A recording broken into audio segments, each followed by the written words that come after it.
ਸਾਹਿਬ JIO. Satnam ਸ੍ਰੀ ਵਾਹਿਗੁਰੂ ਸਾਹਿਬ ਜੀ। ਇਕ ਮਨ ਪੁਰਖ ਧਿਆਏ ਵਰਦਾਤਾ, ਸੰਤ ਸਹਾਰ ਸਦਾ ਵਿਖਿਆਤਾ। ਤਾਸ ਚਰਨ ਲੈ ਹਿਰਦੈ ਵਸਾਵੋ, ਤੋ ਪਰਮ ਗੁਰੂ ਨਾਨਕ ਗੁਣ ਗਾਵੋ। ਆਮੈ ਦਿਸ਼ਟ ਸ਼ੁਭ ਕਰੈ, ਹਰੇ ਅਗ ਪਾਪ ਸਕਲ ਮਲ। ਕਾਮ ਕ੍ਰੋਧ ਅਰ ਲੋਭ ਮੋਹ, ਵਸ ਕਰੈ ਸਭੈ ਬਲ। ਸਦਾ ਸੁਖ ਮਨ ਵਸੈ, ਦੁਖ ਸੰਸਾਰੈ ਖੋਵੈ। ਗੁਰ ਨਵ ਨਿਧ ਦਰਿਆਓ, ਜਨਮ ਹਮ ਕਾਲਖ ਧੋਵੈ। ਸੋ ਕਹੋ ਟਲ ਗੁਰ ਸੇਵੀਐ, ਅਹਨਸ ਸਹਿਜ ਸੁਭਾਈ। ਦਰਸ਼ਨ ਪਰਸੈ ਗੁਰੂ ਕੈ, ਜਨਮ ਮਰਨ ਦੁਖ ਜਾਏ। ਜਬ ਲੋ ਨਹੀਂ ਭਾਗ ਲਿਲਾਰਿ ਉਦੈ, ਤਬ ਲੋ ਭ੍ਰਮਤੇ ਫਿਰਤੇ ਬਹੁਤਾਇਓ। ਕਲ ਘੋਰ ਸਮੁੰਦਰ ਮੈਂ ਬੂਡਤ ਥੇ, ਕਬਹੂ ਮਿਟ ਹੈ ਨਹੀਂ ਰੇ ਪਛਤਾਇਓ। ਤਤ ਵਿਚਾਰ ਯਹ ਮਥੁਰਾ, ਜਗ ਤਾਰਨ ਕਉ ਅਵਤਾਰ ਬਨਾਇਓ।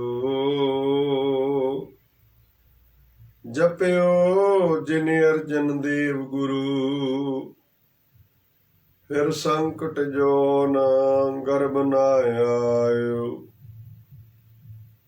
ਤਰਣ ਗਗਨ ਨਵ ਖੰਡ ਮਹਿ, ਜੋਤ ਸਰੂਪੀ ਰਹਿਓ ਭਰ। ਭਨ ਮਥੁਰਾ ਕਿਛ ਭੇਦ ਨਹੀਂ, ਗੁਰੂ ਅਰਜਨ ਪ੍ਰਤਖ ਹਰ। ਕਹਾਂ ਬੁੱਧ ਪ੍ਰਭ ਤੁਛ ਹਮਾਰੀ, ਬਰਨ ਸਕੈ ਮਹਿਮਾ ਜੋ ਤਿਹਾਰੀ। ਹਮ ਨਾ ਸਖਤ ਕਰ ਸਿਫਤ ਤੁਮਾਰੀ, ਆਪ ਲਿਹੋ ਤੁਮ ਕਥਾ ਸੁਧਾਰੀ। ਹਮ ਨਾ ਸਖਤ ਕਰ ਸਿਫਤ ਤੁਮਾਰੀ, ਆਪ ਲਿਹੋ ਤੁਮ ਕਥਾ ਸੁਧਾਰੀ। ਸਤਨਾਮ ਸ੍ਰੀ ਵਾਹਿਗੁਰੂ ਸਾਹਿਬ ਜੀਓ। ਰਾਗ ਗੂਜਰੀ ਮਹਲਾ ਪੰਜਵਾ। ਕਾਹੇ ਰੇ ਮਨ ਚਿਤ ਵਹਿ ਉਦਮ, ਜਾ ਆਹਰ ਹਰ ਜੀਉ ਪਰਿਆ। ਸੈਲ ਪੱਥਰ ਮਹਿ ਜੰਤ ਉਪਾਈ, ਤਾ ਕਾ ਰਿਜ਼ਕ ਆਗੈ ਕਰ ਧਰਿਆ। ਕਾਹੇ ਰੇ ਮਨ ਚਿਤ ਵਹਿ ਉਦਮ, ਜਾ ਆਹਰ ਹਰ ਜੀਉ ਪਰਿਆ। ਸੈਲ ਪੱਥਰ ਮਹਿ ਜੰਤ ਉਪਾਈ, ਤਾ ਕਾ ਰਿਜ਼ਕ ਆਗੈ ਕਰ ਧਰਿਆ। ਮੇਰੇ ਮਾਧਵ ਜੀ ਸਤ ਸੰਗਤ ਮਿਲੈ ਸੋ ਤਰਿਆ। ਗੁਰ ਪ੍ਰਸਾਦ ਪਰਮ ਪਦ ਪਾਇਆ, ਸੂਕੇ ਕਾਸ਼ਟ ਹਰਿਆ।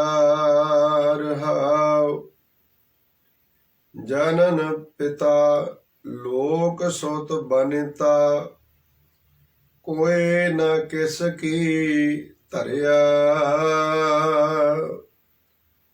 ਸਿਰ ਸਿਰ ਰਿਜ਼ਕ ਸੰਬਾਹੇ ਠਾਕੁਰ, ਕਾਹੇ ਮਨ ਭਉ ਕਰਿਆ।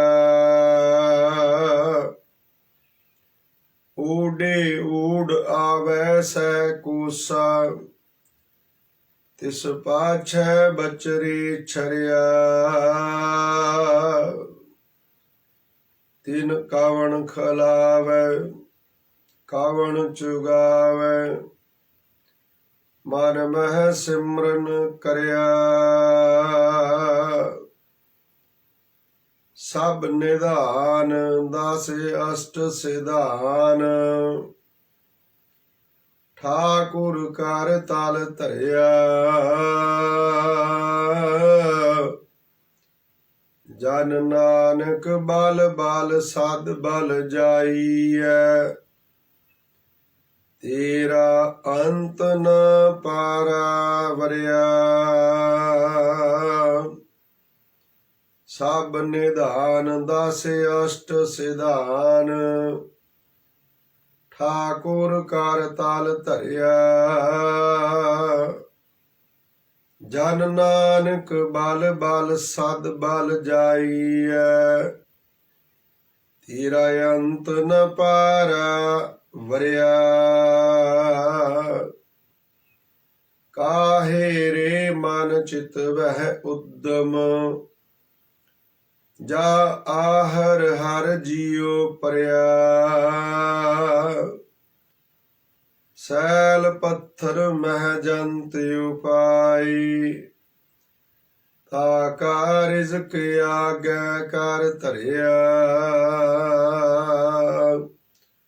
ਵਾਹਿਗੁਰੂ ਜੀ ਕਾ ਖਾਲਸਾ ਵਾਹਿਗੁਰੂ ਜੀ ਕੀ ਫਤਿਹ। ਪਰਮ ਸਤਿਕਾਰਯੋਗ ਜੁਗੋ ਜੁਗ ਅਟਲ ਸਾਹਿਬ ਸਤਿਗੁਰੂ ਸ੍ਰੀ ਗੁਰੂ ਗ੍ਰੰਥ ਸਾਹਿਬ ਜੀ ਮਹਾਰਾਜ ਜੀ ਦੀ ਪਾਵਨ ਪਵਿੱਤਰ ਗੋਦੀ ਦਾ ਆਨੰਦ ਮਾਣ ਰਹੀ ਸਤਿਗੁਰੂ ਜੀ ਦੀ ਸਾਜੀ ਨਵਾਜੀ ਗੁਰੂ ਸਰੂਪ ਗੁਰੂ ਖਾਲਸਾ ਸਾਧ ਸੰਗਤ ਜੀ ਆਪ ਜੀ ਸਰਬੱਤਰ ਸੰਗਤਾਂ ਵਡਭਾਗੇ ਹੋ ਧੰਤਾ ਦੇ ਯੋਗ ਹੋ ਜਿਨ੍ਹਾਂ ਨੂੰ ਜੀਵਨ ਜ਼ਿੰਦਗੀ ਦਾ ਕੁਝ ਸਮਾਂ ਸਫਲ ਕਰਨ ਦਾ ਸੁਭਾਗ ਹਾਸਲ ਹੋਇਆ ਹੈ। ਸਾਈ ਘੜੀ ਸੁਲੱਖਣੀ ਸ਼ਾਹ ਨਾਲ ਵਿਹਾਵੇ।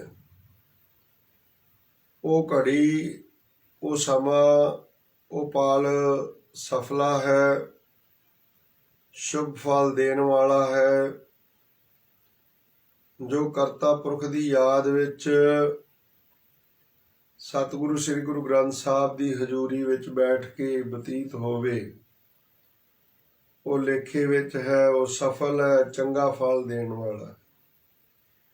ਲੜੀਵਾਰ ਚੱਲ ਰਿਹਾ ਕਥਾ ਪ੍ਰਵਾਹ ਜਿਸ ਵਿੱਚੋਂ ਹੁਣੇ ਆਪ ਜੀ ਨੇ ਅੱਜ ਦਾ ਪਾਵਨ ਸ਼ਬਦ ਸਰਵਣ ਕੀਤਾ ਹੈ, ਜੋ ਪਹਿਲੋਂ ਪਹਿਲ ਗੁਰੂ ਸਾਹਿਬ ਜੀ ਦੇ ਵੱਲੋਂ ਧੰਨ ਗੁਰੂ ਅਰਜਨ ਦੇਵ ਜੀ ਮਹਾਰਾਜ ਜੀ ਦੇ ਵੱਲੋਂ ਪਾਵਨ ਸ਼ਬਦ 100 ਦਰ ਦੇ ਰਚੇ ਗਏ ਚੁਣੇ ਗਏ।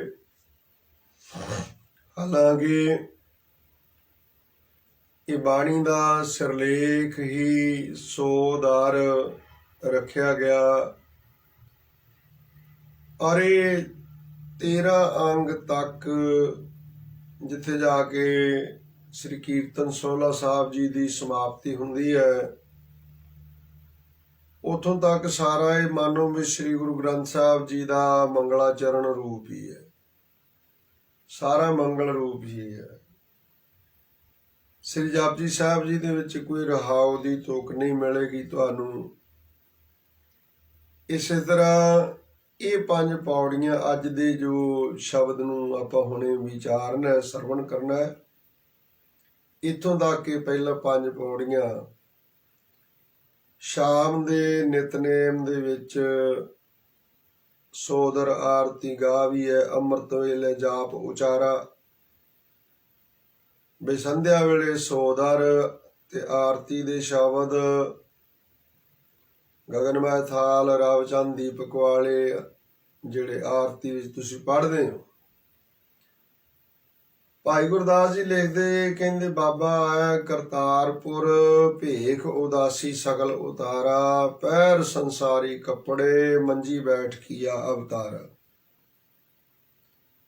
ਸਤਿਗੁਰੂ ਜੀ ਨੇ ਜਦੋਂ 4 ਉਦਾਸੀਆਂ ਸੰਪੂਰਨ ਕਰ ਲਈਆਂ ਤੇ ਕਰਤਾਰਪੁਰ ਵਸਾਇਆ ਤੇ ਕਹਿੰਦੇ ਪੈਰ ਸੰਸਾਰੀ ਕੱਪੜੇ ਉਦਾਸੀਆਂ ਵਾਲੇ ਜਿਹੜੇ ਸੀ ਲਾ ਦਿੱਤੇ ਤੇ ਗ੍ਰਸਤੀਆਂ ਵਾਲੇ ਪਾ ਲਏ। ਗ੍ਰਸਤੀਆਂ ਵਾਲੇ ਪੈਰ ਸੰਸਾਰੀ ਕੱਪੜੇ, ਮੰਜੀ ਬੈਠ ਕੀਆ ਅਵਤਾਰ। ਹੁਣ ਕਹਿੰਦੇ ਘੁੰਮਣ ਫਿਰਨ ਦੀ ਲੋੜ ਨਹੀਂ ਸੀ, ਘੁੰਮ ਫਿਰ ਕੇ ਜਿੰਨਾ ਚਿਰ ਸੀ ਪ੍ਰਚਾਰ ਕਰਨ ਦੀ ਲੋੜ, ਗੁਰਸਿੱਖੀ ਦਾ ਧੁੱਜ ਉੱਚਾ ਕਰਨ ਦੀ ਲੋੜ ਸੀ, ਵਿਚਰ ਕੇ ਲੋਕਾਂ ਵਿੱਚ ਦੂਰ ਦਰਾਜ ਨਵੇਂ ਤੋਂ ਨਵੇਂ ਖੇਤਰ ਵਿੱਚ ਜਾ ਕਰਕੇ। ਔਰ ਕਮਾਲ ਦੀ ਗੱਲ ਇਹ ਵੀ ਸਤਿਗੁਰ ਜੀ ਜਿੱਥੇ ਗਏ ਉੱਥੋਂ ਦੀਆਂ ਭਾਸ਼ਾਵਾਂ ਦੇ ਵਿੱਚ ਉਹਨਾਂ ਲੋਕਾਂ ਨੂੰ ਮੁਖਾਤਬ ਹੋਏ ਤਾਂ ਕਿ ਉਹ ਭਲੀ ਪ੍ਰਕਾਰ ਸਮਝ ਜਾਣ। ਆਗਮ ਨਿਗਮ ਦੀਆਂ ਗੱਲਾਂ ਸੀ ਬਾਬੇ ਨਾਨਕ ਦੀਆਂ। ਸਤਿਗੁਰੂ ਨਾਨਕ ਦੇਵ ਮਹਾਰਾਜ ਜੀ ਮਾਰਿਆ ਸਿੱਕਾ ਜਗਤ ਵਿੱਚ, ਨਾਨਕ ਨਿਰਮਲ ਪੰਥ ਚਲਾਇਆ। ਸੋ ਜਿੱਥੇ ਵੀ ਗਏ ਉੱਥੋਂ ਦੀ ਭਾਸ਼ਾ ਵਿੱਚ ਗੱਲ ਕੀਤੀ। ਤੇ ਹੁਣ ਸਮਾਂ ਆ ਗਿਆ ਬੇ ਪੈਰ ਸੰਸਾਰੀ ਕੱਪੜੇ, ਮੰਜੀ ਬੈਠ ਕੀਆ ਅਵਤਾਰ। ਮੰਜੀ ਤੇ ਬੈਠ ਕੇ ਭਾਵ ਆਸਣ ਤੇ ਟਿਕ ਕੇ, ਤਖਤ ਤੇ ਬੈਠ ਕਰਕੇ ਕਰਤਾਰਪੁਰ ਧਰਮਸਾਲ ਦੇ ਵਿੱਚ ਜੋ ਮਹਾਰਾਜ ਦੇ ਸਜਣ ਵਾਸਤੇ ਤਖਤ ਪੋਸ਼ ਵੱਡਾ ਬਣਾਇਆ ਗਿਆ ਸੀ, ਬਿਰਾਜਣ ਲਈ ਸੁੰਦਰ, ਮੰਜੀ ਬੈਠ ਕੀਆ ਅਵਤਾਰ। ਅਵਤਾਰ ਪੁਣਾ ਕਮਾਇਆ ਇੱਕ ਜਗ੍ਹਾ ਆਸਣ ਤੇ ਬੈਠ ਕਰਕੇ। ਤੋ ਪੁੱਤਰੀ ਕੌਲ ਨਾ ਪਾਲਿਓ ਮਨ ਖੋਟੇ ਆਕੀ ਨਸ਼ਿਆਰ। ਪੁੱਤਰਾਂ ਨੇ ਬਾਬਾ ਸ੍ਰੀ ਚੰਦ ਜੀ, ਬਾਬਾ ਲਖਮੀ ਦਾਸ ਜੀ ਸਤਿਕਾਰਯੋਗ ਨੇ ਸਾਡੇ ਲਈ ਦਾ। ਪਰ ਭਾਈ ਸਾਹਿਬ ਭਾਈ ਗੁਰਦਾਸ ਜੀ ਕਹਿੰਦੇ ਵੀ ਪੁੱਤਰੀ ਕੌਲ ਨਾ ਪਾਲਿਓ ਮਨ ਖੋਟੇ ਆਕੀ ਨਸ਼ਿਆਰ। ਮਨ ਦੇ ਵਿੱਚ ਗੁਰਿਆਈ ਗੱਦੀ ਦੀ ਲਾਲਸਾ ਸੀ, ਖੋਟ ਸੀ, ਗੁਰੂ ਸੁਪੁੱਤਰ ਹੋਣ ਦਾ ਹੰਕਾਰ ਸੀ। ਇਸ ਕਰਕੇ ਸਤਿਗੁਰ ਸੱਚੇ ਪਾਤਸ਼ਾਹ ਜੀ ਨੇ ਇਸ ਕਾਬਲ ਨਾ ਜਾਣਿਆ। ਨਤੀਜਾ ਅੱਗੇ ਚੱਲ ਕੇ ਗੁਰਿਆਈ ਗੱਦੀ ਗੁਰੂ ਅੰਗਦ ਦੇਵ ਜੀ ਨੂੰ ਪ੍ਰਾਪਤ ਹੋਈ। ਫਿਰ ਕਹਿੰਦੇ ਵੀ ਉਥੋਂ ਦੀ ਜਿਹੜੀ ਨਿਤ ਕਿਰਿਆ ਸੀ ਰੋਜ਼ ਦੀ, ਅੰਮ੍ਰਿਤ ਵੇਲੇ ਦਾ ਇਸ਼ਨਾਨ ਹਰ ਇੱਕ ਲਈ ਜ਼ਰੂਰੀ ਹੈ। ਕੋਈ ਢਿੱਲ ਮੱਠ ਨਹੀਂ ਵੀ ਮੈਂ ਜੀ ਇਸ਼ਨਾਨ ਨਹੀਂ ਕਰਦਾ, ਮੈਂ ਨਹੀਂ ਕਰਾਂਗਾ, ਨਾ। ਸਭ ਤੋਂ ਪਹਿਲਾਂ ਸਰੀਰਕ ਸੁਚਮਤਾ, ਸੁੱਚ ਹੋਵੇ ਤਾਂ ਸੱਚ ਪਾਈਏ।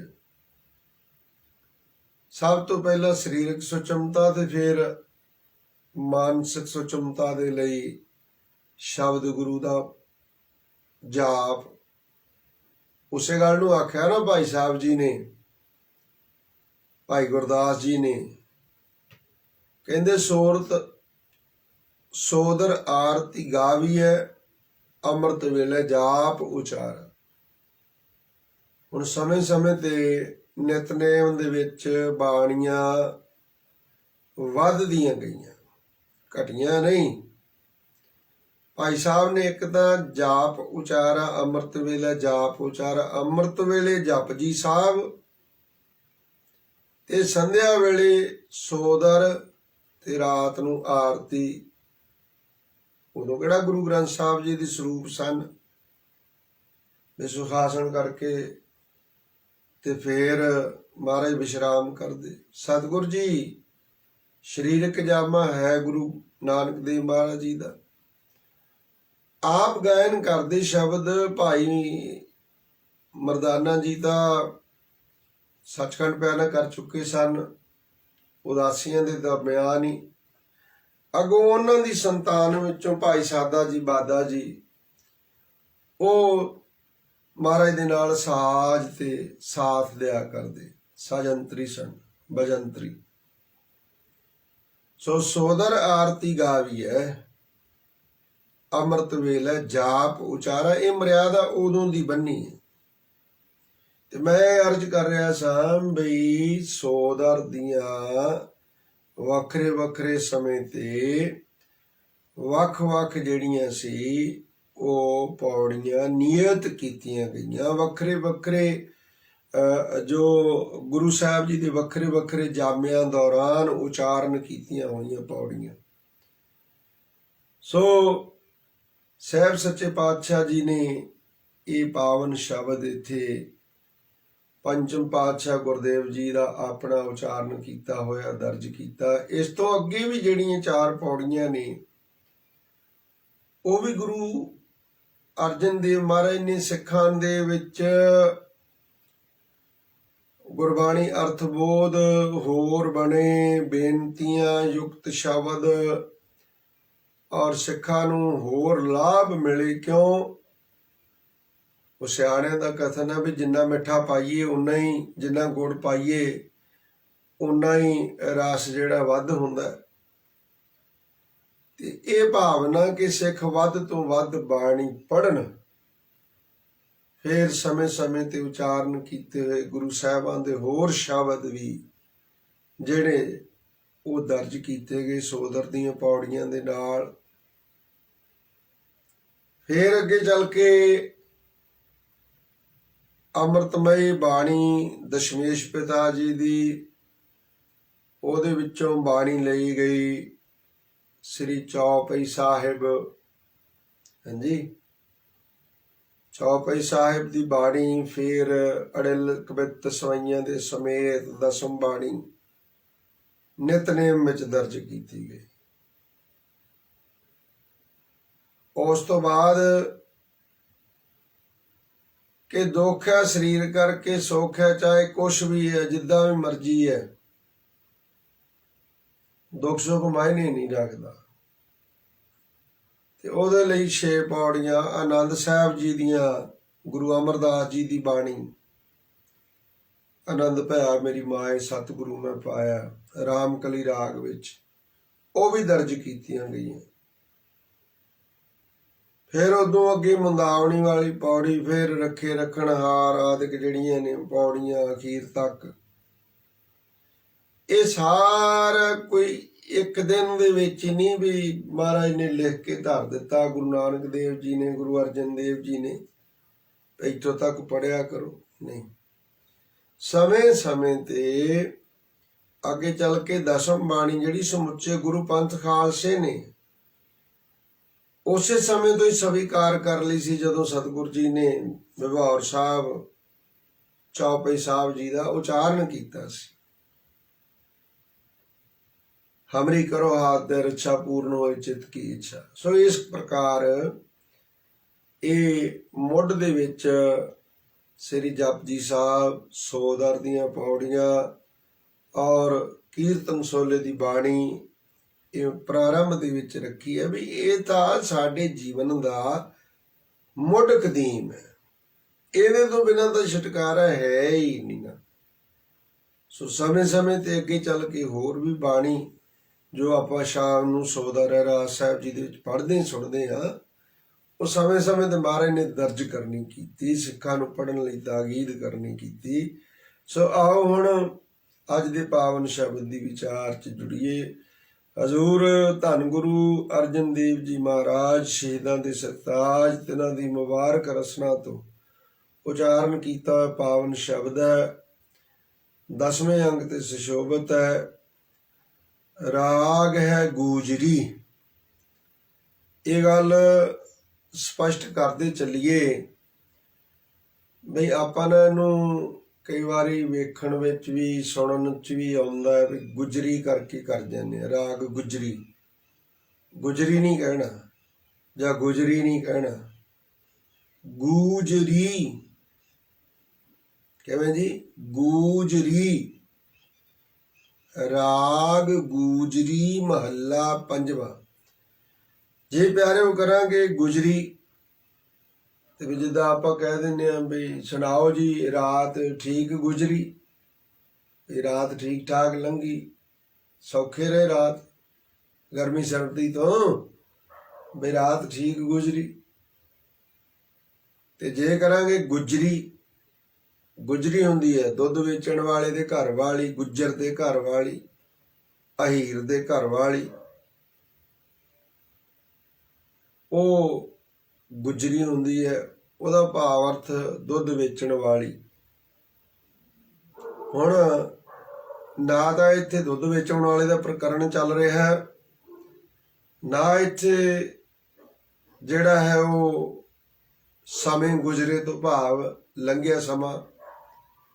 ਇੱਥੇ ਰਾਗ ਦਾ ਨਾਮ ਹੈ ਗੱਗੇ ਨੂੰ ਦਲੌਂਕੜ ਜੱਜਾ ਰਾਰੇ ਦੀ ਬਿਹਾਰੀ, ਗੂਜਰੀ। ਰਾਗ ਗੂਜਰੀ ਮਹੱਲਾ ਪੰਜਵਾਂ। ਮਹੱਲਾ ਤੋਂ ਭਾਵ ਹੁੰਦਾ ਸਰੂਪ। ਨਿਰੰਕਾਰ ਸਰੂਪ ਧੰਨ ਗੁਰੂ ਨਾਨਕ ਦੇਵ ਜੀ ਦੇ ਪੰਜਵੇਂ ਜਾਮੇ ਧੰਨ ਗੁਰੂ ਅਰਜਨ ਦੇਵ ਜੀ ਮਹਾਰਾਜ ਪਵਿੱਤਰ ਪਾਵਨ ਜੀਵਨ ਸੇਧ ਬਖਸ਼ ਰਹੇ ਹਨ। ਕਾਹੇ ਰੇ ਮਨ ਚਿਤ ਵਹਿ ਉਦਮ, ਜਾ ਆਹਰ ਹਰ ਜੀਉ ਪਰਿਆ। ਕਾਹੇ ਰੇ ਕਾ ਤੋਂ ਭਈ ਮਨ ਮਨਾ, ਚਿਤ ਵਹਿ ਉਦਮ ਮਨ ਵਿੱਚ ਚਿਤਵਣੀਆਂ ਚਿਤਵਦੈ। ਉਹਨਾਂ ਚਿਤਵਣੀਆਂ ਉਹਨਾਂ ਸੰਕਲਪਾਂ ਵਿਕਲਪਾਂ ਦੀ ਪੂਰਤੀ ਲਈ ਤਰ੍ਹਾਂ ਤਰ੍ਹਾਂ ਦੇ ਉਦਮ ਆਹਰ ਕਰਦਾ ਹੈ। ਜਦੋਂ ਕਿ ਆਹਰ ਤਾਂ ਉਦਮ ਤਾਂ ਪਹਿਲਾਂ ਹੀ ਕਰਤਾ ਪੁਰਖ ਵਾਹਿਗੁਰੂ ਜੀ ਨੇ ਆਪਣੇ ਜੁਮੇ ਲਿਆ ਹੋਇਆ ਹੈ। ਜਾਂ ਆਹਰ ਹਰ ਜੀਉ ਪਰਿਆ, ਪਰਮੇਸ਼ਰ ਨੇ ਜਦੋਂ ਕੁੱਲ ਜੀਵਾਂ ਨੂੰ ਪੈਦਾ ਕੀਤਾ ਤੇ ਉਹਨਾਂ ਦੇ ਪਾਲਣ ਪੋਸ਼ਣ ਦਾ ਵੀ ਜੁਮਾ ਆਹਰ ਆਪਣੇ ਜੁਮੇ ਲੈਣਾ ਕੀਤਾ। ਤੂੰ ਕਾਹਤੋਂ ਚਿਤਵਣੀਆਂ ਚਿਤਵਦੈ, ਸੈਲ ਪੱਥਰ ਮਹਿ ਜੰਤ ਉਪਾਏ। ਤਾ ਕਾ ਰਿਜ਼ਕ ਆਗੇ ਕਰ ਧਰਿਆ। ਸੈਲ, ਸੈਲ ਨਾਮ ਹੁੰਦਾ ਪਹਾੜ, ਵੱਡਾ ਵੱਡਾ ਸਾਰਾ ਪਹਾੜ ਹੋਵੇ, ਉਹਦੇ ਉਦਰ ਦੇ ਵਿੱਚ ਗੱਭ ਦੇ ਵਿੱਚ ਹੋਣ ਪੱਥਰ, ਵੱਡੀਆਂ ਵੱਡੀਆਂ ਸਿੱਲਾਂ। ਸੈਲ ਪੱਥਰ ਮਹਿ ਜੰਤ ਉਪਾਏ, ਉਪਾਏ ਨਾਮ ਕਹੀਏ ਪੈਦਾ ਕੀਤਾ। ਜੰਤ ਕਹੀਏ ਜੀ ਜੰਤ, ਛੋਟੇ ਛੋਟੇ ਕੀੜੇ ਪੈਦਾ ਕਰ ਦਿੱਤੇ, ਉਹ ਪੱਥਰਾਂ ਦੇ ਵਿੱਚ ਹੀ ਰਹਿੰਦੇ ਨੇ। ਸੈਲ ਪੱਥਰ ਮੈਂ ਜੰਤ ਉਪਾਏ, ਉਪਾਏ ਤੋਂ ਭਾਵ ਪੈਦਾ ਕੀਤੇ ਜਾਏ ਜੀ ਜੰਤ। ਤਾ ਕਾ ਰਿਜ਼ਕ ਆਗੇ ਕਰ ਧਰਿਆ। ਤਾਕਾ, ਤਾਕਾ ਇਕੱਠਾ ਨਹੀਂ ਕਰਨਾ। ਤਾਕਾ ਰਿਜ਼ਕ, ਤਾਕਾ ਤੋਂ ਭਾਵ ਉਹਨਾਂ ਦਾ ਪੈਦਾ ਕੀਤੇ ਹੋਏ ਜੀਆਂ ਦਾ। ਰਿਜ਼ਕ ਰੋਜ਼ੀਨਾ ਖਾਣ ਪੀਣ ਯੋਗ ਵਸਤੂਆਂ, ਉਹਨਾਂ ਦੇ ਲੋੜ ਪੂਰਤੀ ਦੇ ਸਾਰੇ ਕਾਰਜ ਆਪ ਦੇਖ ਰਿਹਾ ਹੈ। ਉਹਨਾਂ ਦਾ ਰਿਜ਼ਕ ਉਹਨਾਂ ਦੇ ਪੈਦਾ ਕਰਨ ਤੋਂ ਪਹਿਲਾਂ ਹੀ ਮੁਕਰਰ ਕਰ ਦਿੱਤੇ। ਬਈ ਕਿਸੇ ਨੂੰ ਦਰਖਾਸਤ ਨਾ ਦੇਣੀ ਪਵੇ ਵੀ ਮੇਰੇ ਜੀ ਕਣਕ ਮੁੱਕ ਗਈ, ਮੇਰੇ ਝੋਨਾ, ਮੇਰੇ ਚੌਲ ਨਹੀਂ ਹੈਗੇ, ਦਾਲ ਨਹੀਂ ਹੈਗੀ। ਨਾ, ਇਹ ਨਹੀਂ, ਦਰਖਾਸਤ ਦੇਣ ਦੀ ਤਾਂ ਲੋੜ ਹੀ ਨਹੀਂ। ਉਹਨੂੰ ਤਾਂ ਚੇਤੇ ਅੰਦਰ ਰੱਖਣ ਦੀ ਲੋੜ ਹੈ। ਦਰਖਾਸਤ ਦੇ ਕੇ ਤਾਂ ਆਟਾ ਦਾਲ ਸਕੀਮਾਂ ਚਲਾਉਂਦੀ ਹੈ ਨਾ ਸਰਕਾਰ, ਤੇ ਅਖਬਾਰਾਂ ਵਿੱਚ ਨਿੱਤ ਸ਼ਬਦ ਹੀ ਰਹਿੰਦਾ। ਉਹ ਉੱਤੋਂ ਸੈਂਕਸ਼ਨ ਹੋਈ ਕਰੋੜਾਂ ਟਨ ਕਣਕ ਦਾਲ ਚੌਲ ਜੋ ਵੀ, ਉਹ ਬਲਿਹਾਰੇ ਜਾਈਏ ਬਈ ਕਮਾਲ ਹੀ ਕਰ ਦਿੰਦੇ। ਚੋਣ ਮੈਨੀਫੈਸਟੋ ਹੁੰਦਾ ਨਾ, ਕਹਿੰਦੇ ਅੱਗੇ ਤਾਂ ਫਲਾਣੀ ਤੇ ਰਵਾਲੇ ਜਿਹੜੇ ਸੀ ਨਾ, ਉਹ ਦਿੰਦੇ ਸੀ ਕੱਲੀ ਦਾਲ ਤੇ ਆਟਾ, ਕਣਕ ਤੇ ਦਾਲ ਵਗੈਰਾ ਦਿੰਦੇ ਸੀ। ਅਸੀਂ ਉਹਨੂੰ ਕਹਿੰਦੇ ਦੇਸੀ ਘਿਓ ਵੀ ਦੇਵਾਂਗੇ ਤੜਕਾ ਲਾਉਣ ਨੂੰ, ਨੂਣ ਮਿਰਚ ਮਸਾਲਾ ਵੀ, ਚਾਹ ਪੱਤੀ ਵੀ, ਹੋਰ ਤਾਂ ਹੋਰ ਵੀ ਸਵੇਰੇ ਉੱਠ ਕੇ ਪਹਿਲਾਂ ਚਾਹ ਨਾਲ ਢਿੱਡ 'ਚ ਝੁਲਸ ਲੈਣ ਲੋਕੀ ਤੇ ਬਸ ਇਹ ਸਾਰਾ ਕੁਝ ਹੀ ਦੇਵਾਂਗੇ। ਦੇਣਾ ਦੋਣਾ ਕਿਹਨੇ ਹੁੰਦਾ, ਕੋਈ ਦਿੰਦਾ ਕੋਲੋਂ, ਉਹ ਵੀ ਕਲਯੁਗ ਦੇ ਸਮੇਂ ਅੰਦਰ। ਉਹਦਾ ਸਗੋਂ ਤੁਹਾਡੀਆਂ ਜੇਬਾਂ ਦੇ ਵਿੱਚ ਜੋ ਹੈ ਉਹ ਵੀ ਕਢਵਾ ਲੈਂਦੇ ਨੇ।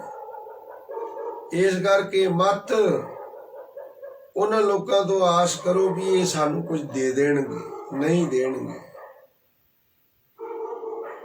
ਜੇ ਉਹ ਦੇਣ ਵਾਲੇ ਹੁੰਦੇ ਤੇ ਰਾਜਨੀਤੀ 'ਚ ਆਉਂਦੇ ਕਾਹਤੋਂ? ਦੇਣ ਵਾਲਾ ਤੇ ਕਿਰਤੀ ਹੈ। ਦੇਣ ਵਾਲਾ ਤਾਂ ਜਿਹਨੂੰ ਰੱਬ ਨੇ ਤੌਫੀਕ ਦਿੱਤੀ ਹੈ ਵੀ ਦੇ, ਹੱਥੋਂ ਦੇ ਕੇ ਭਲਾ ਮਨਾਵੇ। ਗੁਰਸਿੱਖ ਕਿਰਤੀ ਸਿੱਖ ਉਹ ਦੇ ਦਿੰਦਾ। ਜਿਹੜਾ ਆਇਆ ਦਰ ਤੇ ਸਵਾਲੀ ਉਹ ਜਾਂਦਾ ਨਹੀਂ ਦਰ ਤੋਂ ਖਾਲੀ। ਉਹਦੇ ਠੂਠੇ 'ਚ ਕੁਝ ਨਾ ਕੁਝ ਪਾ ਕੇ ਭੇਜਦਾ। ਆ ਸੰਗਤਾਂ ਵੇਖਣ ਦੂਰ ਦਰਾਜ ਪਿੰਡਾਂ ਦੇ ਵਿੱਚੋਂ ਰਾਸ਼ਨ ਪਾਣੀ ਇਕੱਠਾ ਕਰਕੇ ਉੱਥੇ ਦਿੱਲੀ ਜਿਹੜੇ ਬਾਰਡਰ ਤੇ ਬੈਠੇ ਵੀਰ ਭਰਾ ਪਰਿਵਾਰਾਂ ਸਮੇਤ, ਬਾਲ ਬੱਚੇ ਸਮੇਤ, ਉਹ ਲੰਗਰ ਉਹਦੇ ਛਕਦੇ ਹੀ ਨੇ। ਉਦੋਂ 3 ਗੁਣਾ ਦੁਨੀਆ ਹੋਰ ਉੱਥੇ ਦਿੱਲੀ ਦੇ ਆਸ-ਪਾਸ ਸਲਮ ਏਰੀਆ ਜਿੱਥੇ ਗਰੀਬ ਲੋਕ ਰਹਿੰਦੇ ਨੇ, ਉਹ ਆਣ ਕੇ ਲੰਗਰ ਛਕਦੇ ਨੇ। ਦੇਣਾ ਦਿਓ।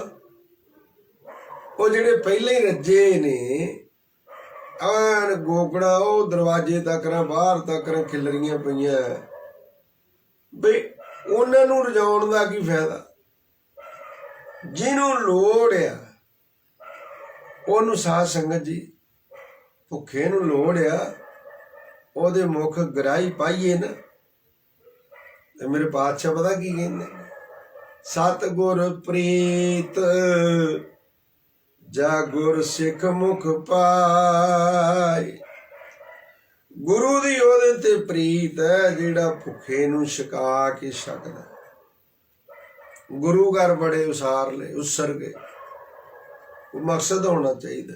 ਜਾਂ ਤੇ ਨਿਰੋਲ ਪੜ੍ਹਨ ਪੜ੍ਹਾਉਣ ਦਾ, ਜਾਂ ਲੋ ਲੰਗਰ ਪਈ ਭੁੱਖੇ ਨੂੰ ਅੰਨ ਜਲ ਮਿਲੇ, ਪਿਆਸੇ ਨੂੰ ਭੁੱਖੇ ਨੂੰ ਅੰਨ ਜਲ, ਲੋੜਵੰਦ ਨੂੰ ਕੱਪੜਾ ਮਿਲੇ, ਜੋੜਾ ਮਿਲੇ। ਨਹੀਂ ਇੱਕ ਇੱਕ ਪਿੰਡ 'ਚ 5-5 ਗੁਰਦੁਆਰੇ ਹੋਣ ਤੇ ਕੋਈ ਪ੍ਰਸ਼ਾਦਾ ਛਕਣ ਚਲਿਆ ਜਾਵੇ ਤੇ ਉਹ ਪ੍ਰਸ਼ਾਦਾ ਤੇ ਕੀ ਅੱਗੋਂ ਛਕਾਉਣਾ, ਅੱਗੋਂ ਹੋਰ ਹੀ ਸ਼ਲੋਕ ਸੁਣਾ ਦਿੱਤੇ ਜਾਂਦੇ ਆ। ਚੱਲ ਚੱਲ ਪਤਾ ਨਹੀਂ ਕਿੱਥੋਂ ਆਇਆ ਤੂੰ। ਗੁਰੂ ਨੂੰ ਇਹ ਗੱਲ ਨਹੀਂ ਪਾਉਂਦੀ। ਜਿਹੜੇ ਨਿਸ਼ਾਨ ਸਾਹਿਬ ਨੇ ਨਾ, ਇਹਨਾਂ ਦਾ ਜਿਹੜਾ ਫਰਲਾ ਹੈ ਉਹ ਆਵਾਜ਼ਾਂ ਮਾਰਦਾ, ਆ ਜਾਓ ਬਈ ਦੁਨੀਆ ਦੇ ਭੁੱਖੇ ਪਿਆਸੇ ਲੋੜਵੰਦ ਲੋਕੋ, ਜੇ ਤੁਹਾਨੂੰ ਕਿਤੇੋਂ ਨਹੀਂ ਕੁਛ ਮਿਲਦਾ ਇੱਥੇ ਆ ਜਾਓ, ਮਿਲੇਗੀ ਰੋਟੀ ਵੀ ਮਿਲੇਗੀ, ਮੰਜਾ ਬਿਸਤਰਾ ਵੀ ਮਿਲੇਗਾ, ਪ੍ਰਸ਼ਾਦ ਪਾਣੀ ਵੀ ਮਿਲੇਗਾ। ਇਹ ਤਾਂ ਸੀ ਮਕਸਦ ਗੁਰਦੁਆਰੇ ਬਣਾਉਣ ਦਾ ਤੇ ਗੁਰਦੁਆਰਿਆਂ ਤੋਂ ਸੋਝੀ ਲੈਣ ਦਾ। ਗੁਰੂ ਦੁਆਰੇ ਹੋਏ ਸੋਝੀ ਪਾਏ ਸੀ।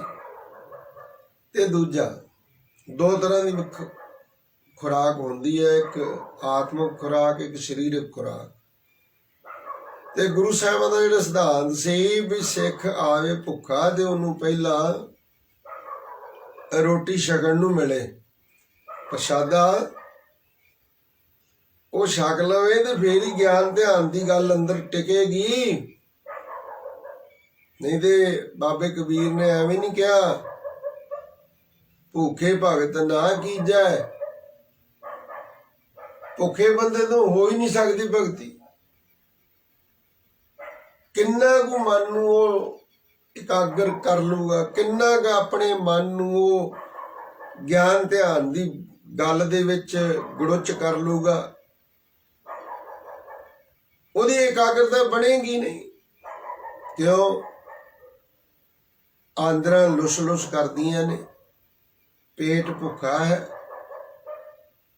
ਭਗਤੀ ਭੁਗਤੀ ਨਹੀਂ, ਉਹਨੂੰ ਗਿਆਨ ਧਿਆਨ ਦੀ ਗੱਲ ਨਹੀਂ ਚੰਗੀ ਲੱਗਣੀ। ਕਹਿੰਦੇ ਉਹ ਸਿਆਣੇ ਬੰਦੇ ਖਾਣ ਪਾਉਂਦੇ ਹੁੰਦੇ ਨੇ। ਕਿਸੇ ਨੇ ਕਿਸੇ ਭੁੱਖੇ ਬੰਦੇ ਨੂੰ ਸਵਾਲ ਪਾਇਆ ਵੀ 2 ਤੇ 2 ਕਿੰਨੇ ਹੁੰਦੇ ਨੇ? ਉਹ ਕਹਿੰਦਾ 2 ਤੇ 2 ਰੋਟੀ। ਬਈ ਉਹਦੇ ਲਈ 2 ਦੇ 2 4 ਕੋਈ ਮਾਇਨੇ ਨਹੀਂ ਰੱਖਦੇ। ਗਿਆਨ ਧਿਆਨ ਦੀ ਬਾਤ ਭੁੱਖੇ ਬੰਦੇ ਲਈ ਕੋਈ ਅਸਰ ਨਹੀਂ ਰੱਖੇਗੀ। ਜਿਹਦਾ ਪੇਟ ਭੁੱਖਾ ਹੈ ਉਹਨੂੰ ਲੱਖ ਤੁਸੀਂ ਬੜੀਆਂ ਚੋਣਵੀਆਂ ਪੁਰਾਤਨ ਗ੍ਰੰਥਾਂ ਦੇ ਵਿੱਚੋਂ ਲਿਆ ਕੇ ਸਾਖੀਆਂ ਸੁਣਾਓ, ਉਹ ਕਹੇਗਾ ਬਾਬਾ ਕੋਈ ਰੋਟੀ ਪਾਣੀ ਵਰਤਾਉਣ ਦੀ ਗੱਲ ਕਰੋ, ਇੱਥੇ ਸਾਨੂੰ ਲਿਆ ਕੇ ਬਿਠਾਇਆ, ਇਹਦੇ ਭੁੱਖੇ ਮਰ ਗਏ। ਇਹ ਗਿਆਨ ਧਿਆਨ ਬਾਤ ਦੀਆਂ ਗੱਲਾਂ ਨੇ। ਭੂਖੇ ਭਗਤ ਨਾ ਕੀਜੇ ਜੈ ਮਾਲਾ ਆਪਣੀ ਲੀਜੈ। ਭਾਵੇਂ ਅੰਤਰੀ ਵੀ ਅਰਥ ਹੋਰ ਨੇ ਇਹਨਾਂ ਪੰਕਤੀਆਂ ਦੇ, ਪਰ ਭੁੱਖੇ ਬੰਦੇ ਨੂੰ ਗਿਆਨ ਧਿਆਨ ਕੁਛ ਨਹੀਂ ਸੁੱਝਦਾ। ਉਹਦੇ ਲਈ ਮਸਲਾ ਰੋਟੀ ਦਾ। ਤੇ ਦੂਜੀ ਗੱਲ, ਜਿਹੜਾ ਪਹਿਲਾਂ ਹੀ ਖਾ ਕੇ ਢਿੱਡ ਵਧਾਇਆ ਕੱਦੂ ਵਾਂਗੂ, ਉਹਨੂੰ ਤੁਸੀਂ ਹੋਰ ਖਵਾਓਗੇ, ਉਹਦੇ ਨਾਲ ਚੰਗਾ ਕੋਈ ਲੋੜਵੰਦ ਆ। ਆਮ ਕਈ ਵਾਰੀ ਨਾ ਲੰਗਰ ਕਈ ਵਾਰੀ ਗੁਰੂ ਘਰਾਂ ਦੇ ਵਿੱਚ ਵੱਧ ਪੱਕ ਜਾਂਦਾ, ਤੇ ਉਹ ਵੱਧ ਪੱਕਿਆ ਹੋਇਆ ਲੰਗਰ ਫਿਰ ਕਹਿੰਦੇ ਵੀ ਕੀ ਕਰੀਏ। ਇੱਕ ਜਾਬਤਾ ਲਾਇਆ ਹੁੰਦਾ ਵੀ ਇੱਥੇ ਜਿੰਨਾ ਮਰਜ਼ੀ ਕਹਿੰਦੇ ਜੀ ਖਾ ਲਓ, ਪਰ ਘਰੇ ਨਹੀਂ ਲੈ ਕੇ ਜਾਣ ਦੇਣਾ। ਹੋ ਸਕਦਾ ਉਹਦੇ ਘਰ ਦੇ 'ਚ 4 ਬੰਦੇ ਹੋਰ ਵੀ ਹੋਣ ਛਕਣ ਵਾਲੇ, ਉਹਨਾਂ ਨੂੰ ਵੀ ਲੋੜ ਹੋਵੇ, ਦੇ ਦਿਓ। ਤੁਸੀਂ ਪਕਾਇਆ ਬਣਾਇਆ ਵਧੀਆ ਤੋਂ ਵਧੀਆ, ਉਹਨਾਂ ਨੂੰ ਛਕਾ ਦਿਓ। ਘਰ ਲਈ ਵੀ ਮੰਗਦਾ, ਖਨੀ ਉਹਦੇ ਘਰ ਦੇ ਛਕ ਕੇ ਕੋਈ ਜੀਵਨ ਕਾਇਆ ਪਲਟ ਜਾਵੇ, ਪਾਪ ਹੀ ਧੁੱਪ ਜਾਣ, ਉਹਨੂੰ ਦੇ ਦਿਓ, ਕੋਈ ਹਰਜ ਨਹੀਂ। ਨਾ ਕਰੋ। ਗੁਰੂ ਨਾਨਕ ਦੇ ਘਰੋਂ ਜਿਹਨੂੰ ਨਾ ਹੋ ਜਾਵੇ ਉਹਦਾ ਮਨ ਹੀ ਜਾਣੀਏ। ਫਿਰ ਗੁਰੂ ਨਾਨਕ ਸਾਹਿਬ ਦੇ ਦਰੋਂ ਘਰੋਂ ਕਿਸੇ ਨੂੰ ਨਾ ਹੁੰਦੀ ਨਹੀਂ। ਇੱਥੇ ਤੇ ਖਾਲੀ ਝੋਲੀਆਂ ਲੈ ਕੇ ਆਉਂਦੇ, ਭਰ ਕੇ ਲੈ ਕੇ ਜਾਂਦੇ ਨੇ। ਆਉਂਦੇ ਖਾਲੀ ਝੋਲੀ ਲਈ, ਰੋਂਦੇ ਆਉਂਦੇ ਨੇ, ਹੱਸਦੇ ਜਾਂਦੇ ਨੇ। ਤੇ ਜੇ ਕਿਸੇ ਦੇ ਘਰ ਦੇ 4 ਜੀਆਂ ਦੇ ਮੁਖ ਵਿੱਚ ਵੀ ਗੁਰੂ ਕਾ ਪ੍ਰਸਾਦ ਪੈ ਜਾਏਗਾ, ਹੋ ਸਕਦਾ ਉਹਨਾਂ ਦੇ ਕਰਮ ਬਦਲ ਜਾ। ਇਸ ਕਰਕੇ ਸਤਿਗੁਰ ਸੱਚੇ ਪਾਤਸ਼ਾਹ ਜੀ ਕਹਿੰਦੇ, ਭਾਈ ਭਲਿਆ ਮੇਰੇ ਮਨ, ਕਾਹੇ ਰੇ ਮਨ ਚਿਤ ਵੈ ਉਦਮ, ਜਾ ਆਹਰ ਹਰ ਜੀਉ ਪਰਿਆ। ਭਾਈ ਇਹ ਜੋ ਤੂੰ ਚਿਤਵਣੀਆਂ ਕਰਦਾ, ਇਹ ਤਾਂ ਪਹਿਲੇ ਪਰਮੇਸ਼ਰ ਨੇ ਆਪਣੇ ਜ਼ਿੰਮੇ ਲਈਆਂ ਹੋਈਆਂ ਹਨ। ਸੈਲ ਪੱਥਰ ਮੈਂ ਜੰਤ ਉਪਾਏ। ਸੈਲ ਵੱਡੇ ਵੱਡੇ ਪਹਾੜਾਂ ਵਿੱਚ ਪੱਥਰਾਂ ਦੇ ਵਿੱਚ ਨਿੱਕੇ ਨਿੱਕੇ ਜੀ ਜੰਤ ਪੈਦਾ ਕੀਤੇ, ਤਾਂ ਕਾ ਰਿਜ਼ਕ ਆਗੇ ਕਰ ਤਰਿਆ। ਉਹਨਾਂ ਜੀਆਂ ਦਾ ਰਿਜ਼ਕ ਰੋਜ਼ੀਨਾ ਰੋਟੀ ਪਾਣੀ, ਉਹਨਾਂ ਦਾ ਖਾਜਾ ਭੋਜਾ ਆਗੇ ਕਰ ਧਰਿਆ। ਉਹਨਾਂ ਦੇ ਪੈਦਾ ਹੋਣ ਤੋਂ ਆਗੇ ਪਹਿਲਾਂ ਹੀ ਬਾਲਕ ਬਾਦ ਵਿੱਚ ਜਨਮ ਲੈਂਦਾ ਮਾਂ ਦੇ ਪੇਟੋਂ। ਰੱਬ ਕਿੱਡਾ ਦਿਆਲੂ ਹੈ, ਕਿੱਡਾ ਕਿਰਪਾਲੂ ਹੈ। ਬੱਚੇ ਨੇ ਦੁਨੀਆ ਤੇ ਅਜੇ ਆਉਣਾ, ਪਰ ਉਹਦੇ ਆਉਣ ਤੋਂ ਪਹਿਲਾਂ ਮਾਂ ਦੇ ਅਸਥਣਾ ਦੇ ਵਿੱਚ ਉਹਦਾ ਰੋਜ਼ੀਨਾ ਭੇਜ ਦਿੱਤਾ ਕਿ ਇਹਨੂੰ ਸੰਸਾਰ ਤੇ ਜਾਣ ਵਾਲੇ ਜੀਵ ਨੇ ਪੁੰਚਣਾ ਹੈ, ਚੁੰਗਣਾ ਹੈ। ਮਾਂ ਦੇ ਥਣਾ ਦੇ ਵਿੱਚ ਦੁੱਧ ਪਹਿਲਾਂ ਆ ਜਾਂਦਾ। ਕਿੱਡਾ ਦਿਆਲੂ ਹੈ। ਪਰ ਬੰਦਾ ਇਹ ਯਕੀਨ ਨਹੀਂ ਕਰਦਾ। ਇਹ ਸੱਚ ਹੈ ਕਿ ਪਹਿਲੇ ਦਿਨ ਤੋਂ ਆਇਆ ਤਾਂ ਸੀ ਇਹ ਨੰਗ ਤੜਾਂਗੀ। ਇਹਨੂੰ ਸੋਹਣੇ ਸੋਹਣੇ ਕੱਪੜੇ ਵੀ ਰੋਜ਼ ਪਾਉਣ ਨੂੰ ਮਿਲਦੇ ਨੇ। ਇਹਨੂੰ ਤਰ੍ਹਾਂ ਤਰ੍ਹਾਂ ਦੇ ਭੋਜਨ ਪਕਵਾਨ ਵੀ ਲੰਗਰਾਂ ਵਿੱਚੋਂ ਰਸੋਈ ਚੋਂ ਛਕਣ ਨੂੰ ਮਿਲਦੇ ਨੇ। ਪਰ ਇਹਨੂੰ ਫੇਰ ਸਿਦਕ ਨਹੀਂ ਆਉਂਦਾ, ਯਕੀਨ ਨਹੀਂ ਆਉਂਦਾ ਵੀ ਕੱਲ ਨੂੰ ਪਤਾ ਨਹੀਂ ਕੀ ਹੋਣਾ, ਕੱਲ ਜੋਗਾ ਜੋੜ ਕੇ ਰੱਖ ਲਈਏ। ਬਾਬੇ ਫਰੀਦ ਦਾ ਬਚਨ ਆ ਗਿਆ ਚੇਤੇ, ਮੈਂ ਤੁਹਾਡੇ ਨਾਲ ਸਾਂਝਾ ਕਰਦਾ ਚੱਲਾਂ। ਬਾਬਾ ਫਰੀਦ ਜੀ ਕਹਿੰਦੇ ਫਰੀਦਾ ਹਉ ਬਲਿਹਾਰੀ ਤਿੰਨ ਪੰਖੀਆਂ ਜੰਗਲ ਜਿੰਨਾ ਵਾਸ ਕੱਕਰ ਚੁਗਨ ਥਲ ਵਸਣ ਰੱਬ ਨਾ ਛੋੜਨ ਪਾਸ। ਬਾਬਾ ਫਰੀਦ ਜੀ ਤੁਰੇ ਜਾਂਦੇ ਨੇ, ਤੁਰੇ ਜਾਂਦੇ, ਅੱਲਾ ਅੱਲਾ ਕਰਦੇ, ਖੁਦਾ ਖੁਦਾ ਕਰਦੇ, ਰੱਬ ਦੀ ਉਸਤਤ ਕਰਦੇ ਹੋਏ ਤੁਰੇ ਜਾਂਦੇ ਨੇ। ਪੰਖੀਆਂ ਦੀ ਡਾਰ ਬੈਠੀ ਕੱਕਰ ਪੱਥਰ ਚੁੱਕ ਕੇ ਪੇਟ ਭਰ ਰਹੀ। ਕਵੀ ਮਨ ਸੀ ਨਾ ਬਾਬਾ ਜੀ ਦਾ, ਬਾਬਾ ਫਰੀਦ ਜੀ ਦਾ, ਬੜਾ ਸੋਲ ਹੁੰਦਾ, ਕੋਮਲ ਹਿਰਦਾ। ਰੁਕ ਗਏ ਕਿ ਕਿਤੇ ਮੈਂ ਨੇੜੇ ਚਲਿਆ ਗਿਆ ਤੇ ਆਹ ਸੋਹਣਾ ਦ੍ਰਿਸ਼ ਦੇਖਣ ਨੂੰ ਨਹੀਂ ਮਿਲਣਾ, ਨਾ ਪੰਛੀਆਂ ਨੇ ਉੱਡ ਜਾਣਾ। ਉੱਥੇ ਪਿਛਾ ਹੋ ਕਰਕੇ ਦਰਖਤ ਦੇ ਤਣੇ ਨਾਲ ਲੱਗ ਕੇ ਖਲੋ ਗਏ। ਕਿੰਨਾ ਚਿਰ ਵਹਿੰਦੇ ਰਹੇ। ਕਾਦਰ ਦੀ ਕਾਇਨਾਤ ਵਾਹ ਦਾਤਿਆ। ਫਰੀਦਾ ਹੋ ਬਲਿਹਾਰੀ ਤਿੰਨ ਪੰਖੀਆਂ, ਤਿੰਨ ਤੋਂ ਉਹ ਜਿਹੜੇ ਪੰਛੀ ਨੇ, ਮੈਂ ਬਲਿਹਾਰ ਜਾਵਾਂ ਉਹਨਾਂ ਤੋਂ। ਜੰਗਲ ਜਿੰਨਾ ਵਾਸ, ਆ ਜੰਗਲ ਦੀਆਂ ਟਾਹਣੀਆਂ ਦੇ ਆਲਣੇ ਪਾ ਕੇ ਤੇ ਆਪਣਾ ਨਿਵਾਸ ਕੀਤਾ ਹੋਇਆ ਉਹਨਾਂ ਨੇ। ਕੱਕਰ ਚੁਗਣ, ਨਿੱਕੇ ਨਿੱਕੇ ਕੰਕਰ ਪੱਥਰ ਦਾਣੇ ਜਿਹੜੇ ਕਿਸਾਨ ਦੇ ਖੇਤੀ ਦਾ ਕੰਮਕਾਰ ਸਮੇਟਦਿਆਂ ਬਚੇ ਖੁਚੇ ਦਾਣੇ, ਉਹ ਚੁਗਦੇ ਨੇ। ਕੱਕਰ ਚੁਗਣ ਥਲ ਵਸਣ, ਥਲ ਨਾਮ ਹੁੰਦਾ ਧਰਤੀ ਦੇ ਤਲੇ ਦਾ। ਝਾੜੀਆਂ ਦੇ ਵਿੱਚ ਘੁਰਨੇ ਬਣਾ ਕੇ ਰਹਿੰਦੇ ਨੇ। ਕੱਕਰ ਚੁਗਣ ਥਲ ਵਸਣ ਰੱਬ ਨਾ ਛੋੜਨ ਪਾਸ। ਪਰ ਕਦੇ ਰੱਬ ਨੂੰ ਜ਼ਿੰਦਗੀ ਚੋਂ ਪਾਸੇ ਨਹੀਂ ਰੱਖਦੇ, ਰੱਬ ਨੂੰ ਚੇਤੇ ਰੱਖਦੇ ਹਨ। ਮੈਂ ਬਲਿਹਾਰ ਜਾਵਾਂ ਇਹਨਾਂ ਪੰਛੀਆਂ ਤੋਂ। ਕਦੇ ਪੰਛੀ ਨੇ ਕਿਹਾ ਵੀ ਮੈਂ ਜਿੱਥੇ ਘਰ ਪਾਉਣਾ, ਆਲਣਾ ਪਾਉਣਾ, ਪਹਿਲੋਂ ਮੈਨੂੰ ਰਜਿਸਟਰੀ ਕਰਾ ਕੇ ਦਿਓ, ਅਸ਼ਟਾਮ ਪੇਪਰ ਲਾ ਕੇ। ਨਹੀਂ, ਜੇ ਉੱਥੇ ਕੋਈ ਹੋਰ ਆ ਗਿਆ ਤੇ ਉਹਨੇ ਉਹ ਇਲਾਕਾ ਛੱਡ ਕੇ, ਉਹ ਥਾਂ ਛੱਡ ਕੇ ਹੋਰ ਪਾਸੇ ਜਾ ਪਾਉਣਾ। ਦਾਵਾ ਕਾਹੂ ਕੋ ਨਹੀਂ ਬੜਾ ਦੇਸ਼ ਬੜ ਰਾਜ। ਬਿਹੰਗਮ ਐਵੇਂ ਨਹੀਂ ਕਿਹਾ ਜਾਂਦਾ। ਬਿਹੰਗਮ ਕਹਿੰਦੇ ਹੀ ਉਹਨੂੰ ਨੇ ਜਿਹਦਾ ਕਿਸੇ ਤੇ ਦਾਵਾ ਨਾ ਹੋਵੇ। ਕਬੀਰ ਦਾਵੇ ਦਾਜਨ ਹੋਤ ਹੈ, ਨਿਰਦਾਵੇ ਰਹੇ ਨਿਸੰਕ। ਜੋ ਜਨ ਨਿਰਦਾਵੇ ਰਹੇ ਸੋ ਗਣੇ ਇੰਦਰ ਸੋ ਰੰਕ। ਉਹਨਾਂ ਦੇ ਲਈ ਇੰਦਰ ਵੀ ਭਿਖਾਰੀ ਹੈ ਜਿਹੜੇ ਨਿਰਦਾਵੇ ਰਹਿੰਦੇ ਨੇ। ਤੇ ਹੋਵੇ ਬਿਹੰਗਮ ਤੇ ਕੰਮ ਜਿਹੜੇ ਨੇ ਉਹ ਗੈਰ ਬਿਹੰਗਮਾਂ ਵਾਲੇ ਕਰੇ, ਗ੍ਰਸਤੀਆਂ ਵਾਲੇ ਕਰੇ। ਗ੍ਰਸਤੀ ਦੀ ਕਹੇ ਵੀ ਮੇਰੇ ਧੀ ਪੁੱਤ ਦਾ ਫਿਊਚਰ ਜਿਹੜਾ ਸਿਕਿਉਰ ਹੋਵੇ, ਉਹਦੇ ਲਈ ਉਹ ਘਰ ਪਾਉਣ ਤੋਂ ਪਹਿਲਾਂ ਜਿੱਥੇ ਘਰ ਪਾਉਣਾ ਹੁੰਦਾ ਉਹ ਜਗ੍ਹਾ ਉਹ ਆਪਦੇ ਮੁੱਲ ਤਾਰ ਕੇ ਆਪਦੇ ਨਾਂ ਕਰਾਉਂਦਾ, ਰਜਿਸਟਰੀ ਕਰਾਉਂਦਾ। ਪਰ ਕੋਈ ਪਸ਼ੂ, ਕੋਈ ਪੰਛੀ, ਕੋਈ ਪਰਿੰਦਾ, ਕੋਈ ਜਾਨਵਰ, ਕੋਈ ਹੋਰ, ਕੋਈ ਸੱਪ ਠੂੰਆਂ, ਕੋਈ ਇੱਕ ਕਹਿ ਦੇਵੇ ਵੀ ਮੈਂ ਉੱਥੇ ਖੁੱਡ ਪੁੱਟਣੀ, ਪਹਿਲਾਂ ਰਜਿਸਟਰੀ ਕਰਾ ਲਵਾਂ ਫੇਰ ਕਰਾਂਗੇ। ਹੋਇਆ ਕਦੇ ਏਦਾਂ? ਨਹੀਂ। ਇੱਕ ਗੱਲ ਹੋ, ਕਹਿੰਦੇ ਕੋਈ ਫਕੀਰ ਸੀ,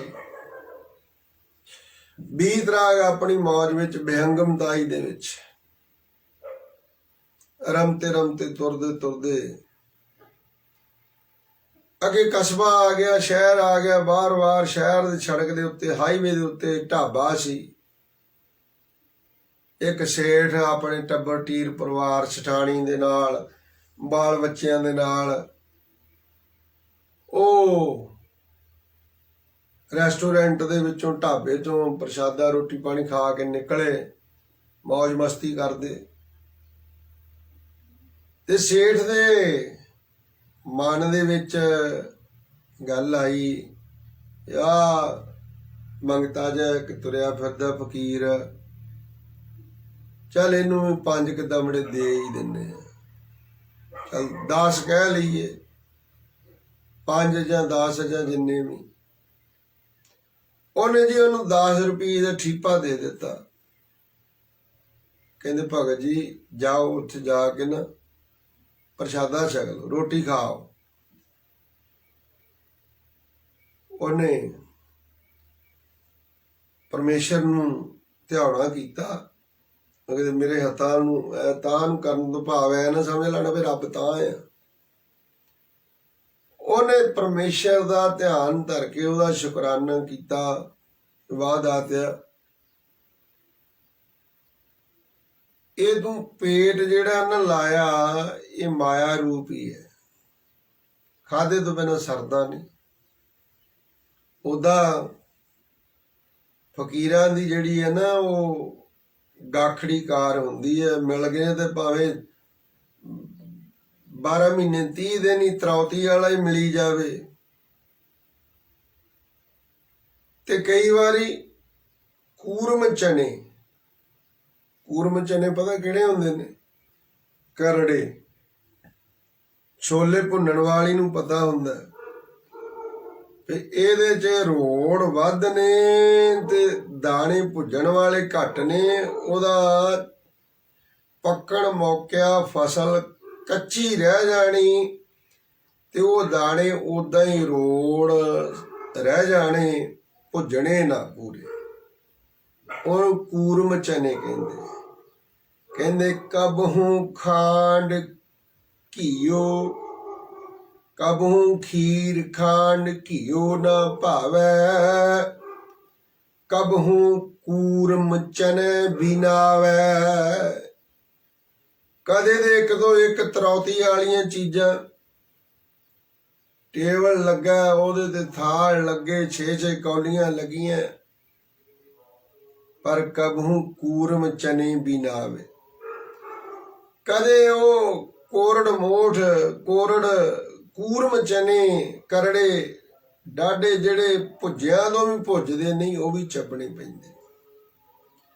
ਉਹਨੇ ਕੀਤਾ ਸ਼ੁਕਰਾਨਾ ਵੀ ਰੱਬਾ ਤੇਰਾ ਕੋਟਨ ਕੋਟ ਧੰਨਵਾਦ ਆ ਵੀ ਪ੍ਰਸ਼ਾਦੇ ਦੋ ਛਕਣ ਦਾ ਸਬੱਬ ਬਣ ਗਿਆ। ਚਲਿਆ ਗਿਆ। ਉਹਨੇ ਕਿਹਾ ਬਈ ਮੈਨੂੰ ਵੀ ਇੱਕ ਥਾਲੀ 'ਚ ਰੋਟੀਆਂ ਦੋ ਧਰ ਦਿਓ, ਸਬਜ਼ੀ ਪਾ ਦਿਓ। ਪ੍ਰਸ਼ਾਦਾ ਛਕਿਆ ਉਹਨੇ। ਉਹ 10 ਦੇ ਵਿੱਚੋਂ 5 ਰੁਪਏ ਉਹਨੇ ਮੋੜ ਦਿੱਤੇ।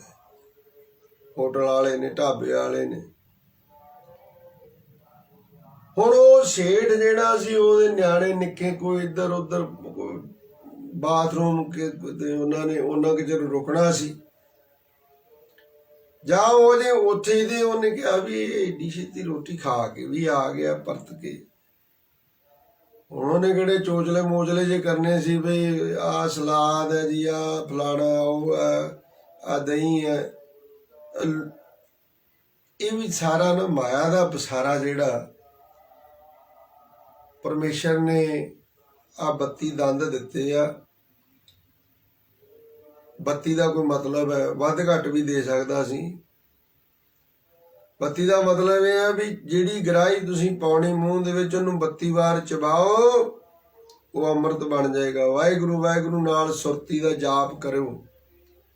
ਉਹ 32 ਵੇਰ ਚਬਾਇਆ ਹੋਇਆ ਭੋਜਨ ਇੱਕ ਦਵਾਈ ਬਣ ਜਾਵੇਗੀ, ਤੁਹਾਡੇ ਸਰੀਰ ਨੂੰ ਬਲ ਮਿਲੇਗਾ। ਤੇ 32 ਵਾਰ ਹੀ ਪਿਆਰਿਓ ਨਾਲ ਵਾਹਿਗੁਰੂ ਵਾਹਿਗੁਰੂ ਸੁਰਤੀ ਕਰਕੇ ਅਭਿਆਸ ਕਰਿਓ, ਅੰਮ੍ਰਿਤ ਬਣ ਜਾਵੇਗਾ। ਸੋ ਉਹ ਜਦੋਂ ਆ ਗਿਆ ਤੇ ਉਹਨੇ ਦੇਖ ਲਿਆ ਉਹ ਜਿਹੜਾ 5 ਰੁਪਏ ਦਾ ਠੀਪਾ ਮੋੜਿਆ ਸੀ ਉਹਨੇ, ਕਦੇ ਐ ਸੱਤ, ਕਦੇ ਐ ਸੱਤ, ਕਦੇ ਐ ਸੱਤ, ਕਦੇ ਐ ਸੱਤ। ਤੇ ਸੇਠ ਵੇਖ ਰਿਹਾ ਗੱਡੀ ਦੇ ਵਿੱਚ ਬੈਠਾ ਵੀ ਇਹਨੂੰ ਮੈਂ 10 ਰੁਪਏ ਦਿੱਤੇ ਸੀ, ਰੋਟੀ ਖਾ ਆਇਆ ਤੇ ਪੈ ਕੇ ਬਾਕੀ ਪੈਸੇ ਇਹਦੇ ਕੋਲ ਹੋਰ ਬਚ ਗਏ, ਕੱਲ ਖਾ ਲਏਗਾ। ਉਹਦੇ ਵਹਿੰਦਿਆਂ ਉਹਨੇ ਉਹ 5 ਰੁਪਏ ਦਾ ਠੀਪਾ ਚਲਾ ਕੇ ਮਾਰਿਆ। ਉਹ ਠੀਪਾ ਚਲਾ ਕੇ ਮਾਰਿਆ ਤੇ ਸੇਠ ਨੂੰ ਬੜੀ ਖੁਣਸ ਹੋਈ। ਉਹ ਗੱਡੀ ਦੀ ਤਾਕੀ ਖੋਲ ਕੇ ਬਾਹਰ ਆ ਗਿਆ। ਕਹਿੰਦਾ ਵੀ ਬੜਾ ਬੇਵਕੂਫ ਬੰਦਾ ਤੂੰ। ਕਹਿੰਦਾ ਅਜੇ ਅੱਧਾ ਘੰਟਾ ਪਹਿਲਾਂ ਤੇ ਤੂੰ ਮੈਨੂੰ ਭਗਤ ਜੀ ਕਹਿਣਾ ਹੈ। ਭਗਤ ਜੀ ਪ੍ਰਸ਼ਾਦਾ ਛਕ ਲਓ, ਉੱਥੇ ਜਾ ਕੇ ਆ ਲਓ 10 ਰੁਪਏ। ਤੇ ਹੁਣ ਕਹਿੰਦਾ ਬੜਾ ਮੂਰਖ ਬੰਦਾ ਤੂੰ। ਚਲੋ ਕਹਿੰਦਾ ਵੀ ਕਿਹੜੀ ਗੱਲੋਂ ਮੂਰਖ ਹੈ ਦੱਸਤਾ ਦੇ। ਕਹਿੰਦਾ ਤੈਨੂੰ ਮੈਂ ਰੁਪਈਏ ਦਿੱਤੇ 10। ਕਹਿੰਦਾ ਹਾਂ ਦਿੱਤੇ, ਕੋਈ ਸ਼ੱਕ ਨਹੀਂ। ਕਿੰਨੇ ਲੱਗੇ ਉੱਥੇ? ਕਹਿੰਦਾ 5 ਰੁਪਈਏ। ਤੇ ਕਹਿੰਦੇ ਬਾਕੀ ਦੇ 5 ਕਿੱਥੇ ਆ? ਕਹਿੰਦਾ ਉਹ ਤਾਂ ਮੈਂ ਉਹ ਵਗਾ ਕੇ ਮਾਰੇ ਸੜਕ ਦੇ ਪਰਲੇ ਬੰਨੇ ਜਾ ਪਏ ਹੋਣੇ ਕਿਤੇ। ਕਹਿੰਦੇ ਤਾਂ ਹੀ ਤੈਨੂੰ ਮੈਂ ਮੂਰਖ ਕਿਹਾ। ਕਹਿੰਦਾ ਅੱਛਾ, ਪਰ ਕਹਿੰਦਾ ਮੈਨੂੰ ਤਾਂ ਤੂੰ ਵੱਡਾ ਮੂਰਖ ਲੱਗਦਾ। ਕਹਿੰਦਾ ਅੱਛਾ, ਨਾਲੇ ਤੈਨੂੰ ਕੋਲੋਂ ਦਾਨ ਦਿੱਤਾ ਮੈਂ 10 ਰੁਪਈਏ ਤੇ ਉਲਟਾ ਮੈਨੂੰ ਹੀ ਮੂਰਖ ਦੱਸਦਾ, ਇਹ ਕੀ ਗੱਲ ਹੋਈ? ਕਹਿੰਦਾ ਉਹ ਗੱਲ ਸੁਣ, ਮੈਂ ਇਹ ਜਾਣ ਚੁੱਕਾ ਵੀ ਜਿਹਨੇ ਅੱਜ ਦਿੱਤੇ ਸੀ ਉਹ ਕੱਲ ਨੂੰ ਵੀ ਦਊਗਾ। ਕੱਲ ਦਾ ਦਿਨ ਤੇ ਚੜੇ, ਕੱਲ ਨੂੰ ਵੀ ਦਊਗਾ। ਜਿਹਨੇ ਅੱਜ ਦਿੱਤੇ ਇਹ ਤੋਂ ਪਹਿਲਾਂ ਤਾਂ ਨਹੀਂ ਤੂੰ ਕਦੇ ਆ ਕੇ ਦੱਸ ਦਿੱਤੇ ਮੈਨੂੰ? ਕਹਿੰਦੇ ਨਹੀਂ। ਕਹਿੰਦੇ ਹੈਗਾ ਜ਼ਿੰਦਗੀ 'ਚ ਪਤਾ ਨਹੀਂ ਕਦੇ ਮੇਲ ਹੋਣਾ ਕਿ ਨਹੀਂ ਹੋਣਾ, ਨਾ ਮੈਂ ਤੇਰੇ ਕੋਲ ਮੰਗਣੇ। ਇਹ ਵੀ ਗੱਲ ਆ, ਮੈਂ ਕਿਸੇ ਕੋਲ ਮੰਗੇ ਨਹੀਂ ਅੱਜ ਤੱਕ, ਪਰ ਉਹਨੇ ਮੈਨੂੰ ਅੱਜ ਤੱਕ ਕਦੇ ਭੁੱਖਾ ਨਹੀਂ ਸੌਣ ਦਿੱਤਾ। ਭਾਵੇਂ ਮੈਂ ਸੜਕ ਦੇ ਕੰਢੇ ਸਮਾਂ, ਭਾਵੇਂ ਮੈਂ ਕਿਤੇ ਹੋਰ ਛੱਤ ਥੱਲੇ ਸਮਾਂ, ਨਾ ਤਾਂ ਉਹਨੇ ਮੈਨੂੰ ਭੁੱਖਾ ਸੌਣ ਦਿੱਤਾ, ਨਾ ਹੀ ਮੈਨੂੰ ਮੰਗਣ ਦਿੱਤਾ। ਮੈਂ ਜਦੋਂ ਹੋਈ ਉਹਦੇ ਨਾਂ ਦਾ ਗਿਆ ਤੇ ਮੈਨੂੰ ਮੰਗਣ ਦੀ ਲੋੜ ਨਹੀਂ। ਉਹ ਬਿਨ ਬੋਲਿਆ ਸਭ ਕੁਛ ਜਾਣਦਾ। ਇਸ ਕਰਕੇ ਇਹਦਾ ਜੁਮਾ ਪਹਿਲਾਂ ਹੀ ਉਹਨੇ ਲੈ ਰੱਖਿਆ ਆਪਣੇ ਜੀ। ਤਾਂ ਘਰ 'ਚ ਆਗਿਆ ਕਰ ਧਰਿਆ, ਮੇਰੇ ਮਾਧੋ ਜੀ ਸਤ ਸੰਗਤ ਮਿਲੇ ਸੋ ਤਰਿਆ। ਮੇਰੇ ਮਾਧੋ ਜੀ, ਹੇ ਮਾਂ ਨਾ ਮਾਇਆ ਧਾਵ, ਧਾਵ ਕਹਿੰਦੇ ਪਤੀ ਨੂੰ, ਮਾਧਵ ਮਾਇਆ ਦੇ ਧਾਵ ਪਤੀ। ਵਾਹਿਗੁਰੂ ਮੇਰੇ ਮਾਧਵ ਜੀ ਸਤ ਸੰਗਤ ਮਿਲੇ ਸੋ ਤਰਿਆ। ਸਤ ਸੰਗਤ ਦੇ ਵਿੱਚ ਜਿਹੜਾ ਮਿਲ ਗਿਆ, ਸਤ ਸੰਗਤ ਵਿੱਚ ਜਿਹੜਾ ਜੁੜ ਗਿਆ, ਉਹ ਸੰਸਾਰ ਸਮੁੰਦਰ ਤੋਂ ਤਰ ਗਿਆ। ਗੁਰ ਪ੍ਰਸਾਦ ਪਰਮ ਪਦ ਪਾਇਆ, ਸੂਕੇ ਕਾਸ਼ਟ ਹਰਿਆ। ਗੁਰੂ ਦੀ ਕਿਰਪਾ ਸਦਕਾ ਜਿਨ੍ਹਾਂ ਨੇ ਉਸ ਆਨੰਦ ਮਗਨਤਾ ਨੂੰ ਹਾਸਲ ਕਰ ਲਿਆ, ਉਹ ਤਾਂ ਸਮਝੋ ਬਈ ਸੂਕੇ ਕਾਸ਼ਟ ਹਰੇ ਚਲੂਲ। ਸੁੱਕੀਆਂ ਟਾਹਣੀਆਂ ਦੇ ਵਿੱਚੋਂ ਵੀ ਨਰਮ ਨਰਮ ਲਗਰਾਂ ਨਿਕਲ ਆਉਂਦੀਆਂ। ਜਦੋਂ ਗੁਰਦੇਵ ਕਲਗੀਧਰ ਪਿਤਾ ਜੀ ਅਜੇ 5 ਸਾਲ ਦੀ ਉਮਰ ਹੈ ਤੇ ਉਧਰੋਂ ਧੰਨ ਗੁਰੂ ਤੇਗ ਬਹਾਦਰ ਜੀ ਮਹਾਰਾਜ ਮਿਰਜ਼ਾ ਰਾਜਾ ਜੈ ਸਿੰਘ ਤੇ ਅਸਾਮਪਤੀ ਦੀ ਸੁਲਾਹ ਕਰਵਾ ਕੇ ਵਾਪਸ ਆਏ ਤੇ ਉਹਨੇ ਚਿਰ ਨੂੰ ਕਲਗੀਧਰ ਪਿਤਾ ਜੀ ਦਾ ਸਰੀਰਕ ਆਰਜਾ 5 ਸਾਲ ਦੀ ਹੋ ਚੁੱਕੀ ਸੀ। ਇਧਰੋਂ ਮਾਮਾ ਕਿਰਪਾਲ ਚੰਦ ਜੀ ਗੁਰੂ ਗੋਬਿੰਦ ਸਿੰਘ ਜੀ ਨੂੰ ਲੈ ਕੇ ਗਏ ਤੇ ਉਧਰੋਂ ਸਤਿਗੁਰ ਜੀ ਲਾਓ ਲਸ਼ਕਰ ਦੇ ਸਮੇਤ ਰਾਜਿਆਂ ਦੇ ਜਦੋਂ ਆਏ ਤੇ ਉੱਥੋਂ ਦਾ ਜਿਹੜਾ ਨਵਾਬ ਸੀ ਨਾ ਪਟਨੇ ਦਾ, ਇਹਦਾ ਪਹਿਲਾ ਨਾਂ ਪਾਟਲੀ ਪੁੱਤਰ ਸੀ ਤੇ 22 ਨਾਂ ਹੁੰਦੇ ਆ ਇਤਿਹਾਸ ਦੇ ਵਿੱਚ ਪਟਨਾ ਸਾਹਿਬ ਦੇ। ਖੈਰ ਜਦੋਂ ਸਤਿਗੁਰੂ ਨਾਨਕ ਦੇਵ ਜੀ ਮਹਾਰਾਜ ਸੱਚੇ ਪਾਤਸ਼ਾਹ ਗਏ ਉਦੋਂ ਇਹਨੂੰ ਪਟਨਾ ਕਿਹਾ ਜਾਂਦਾ ਸੀ। ਤੋ ਉਥੋਂ ਦਾ ਜਿਹੜਾ ਨਵਾਬ ਸੀ ਉਹਦਾ 9 ਲੱਖਾ ਬਾਗ ਲਵਾਇਆ। ਉਹ ਜਦੋਂ ਵੱਡੇ ਵਡੇਰਿਆਂ ਦਾ, ਕਹਿਣ ਦਾ ਮਤਲਬ ਵੱਡਿਆਂ ਵਡੇਰਿਆਂ ਦਾ 9 ਲੱਖਾ ਬਾਗ ਲਵਾਇਆ ਤੇ ਬਾਗ ਗਿਆ ਸੀ ਸੁੱਕ।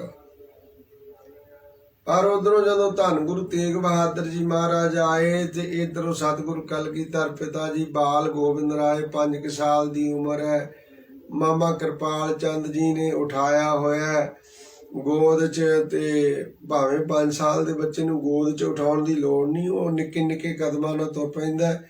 ਪਰ ਪੈਂਡਾ ਹੋਣ ਕਰਕੇ ਤੇ ਦੂਜਾ ਇਹ ਵੀ ਕੋਈ ਕੱਖ-ਪੱਤ, ਕੋਈ ਕੰਡਾ ਜਾਂ ਕੋਈ ਫਰੰਡਾ ਉਹ ਨਾ ਲੱਗੇ, ਉਹਨਾਂ ਨੂੰ ਉਠਾ ਰੱਖਿਆ।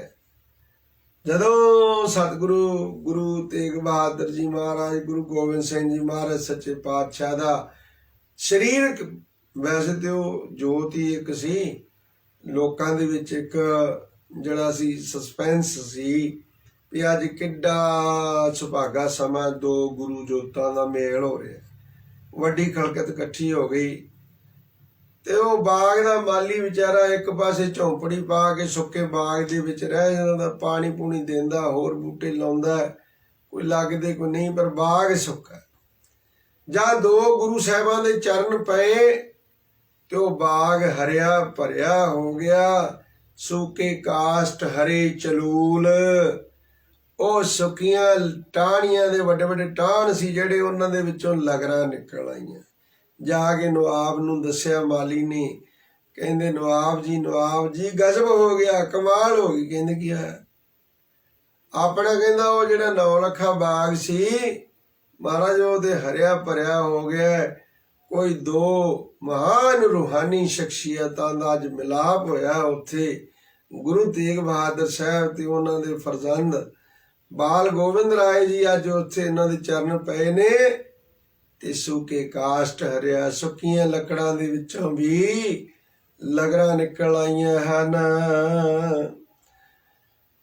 ਗੁਰ ਪ੍ਰਸਾਦ ਪਰਮ ਪਦ ਪਾਇਆ, ਸੂਕੇ ਕਾਸ਼ਟ ਹਰਿਆ। ਰਹਾਉ ਸਥਾਈ ਦੇ ਕੇ ਫਰਮਾਉਂਦੇ ਨੇ, ਜਨਨ ਪਿਤਾ ਲੋਕ ਸੁਤ ਬਨਤਾ, ਕੋਈ ਨਾ ਕਿਸ ਕੀ ਧਰਿਆ। ਧਰਿਆ ਕਹਿੰਦੇ ਧਰ ਜਗ੍ਹਾ ਤੇ। ਭਾਈ ਜੋ ਕੋਈ ਕਰਮ ਕਮਾਉਂਦਾ ਚੰਗਾ ਅਥਵਾ ਮਾੜਾ, ਉਹਦਾ ਫਲ ਕੁਫਲ ਜਾਂ ਸਫਲ ਉਸੇ ਨੂੰ ਮਿਲਦਾ। ਉਹਦੀ ਜਗ੍ਹਾ ਕਿਸੇ ਦੂਜੇ ਨੂੰ ਨਹੀਂ ਫਲ ਭੋਗਣਾ ਪੈਂਦਾ। ਨਾ ਉਹਦੀ ਜਗ੍ਹਾ ਜਨਨੀ ਕਹਿੰਦੇ ਮਾਤਾ ਨੂੰ, ਜਨਨ ਪਿਤਾ, ਨਾ ਪਿਤਾ ਉਹਦੀ ਜਗ੍ਹਾ ਉਹਦੇ ਕਰਮਾਂ ਦਾ ਫਲ ਭੋਗੂਗਾ। ਨਾ ਕੋਈ ਹੋਰ ਲੋਕ ਦੋਸਤ ਮਿੱਤਰ, ਨਾ ਸੁਤ ਪੁੱਤਰ ਤੋਂ ਭਾਵ, ਨਾ ਬਨਤਾ ਇਸਤਰੀ, ਬਨਤਾ ਨਾਮ ਹੁੰਦਾ ਇਸਤਰੀ। ਕੋਈ ਨਾ ਕਿਸ ਕੀ ਧਰਿਆ।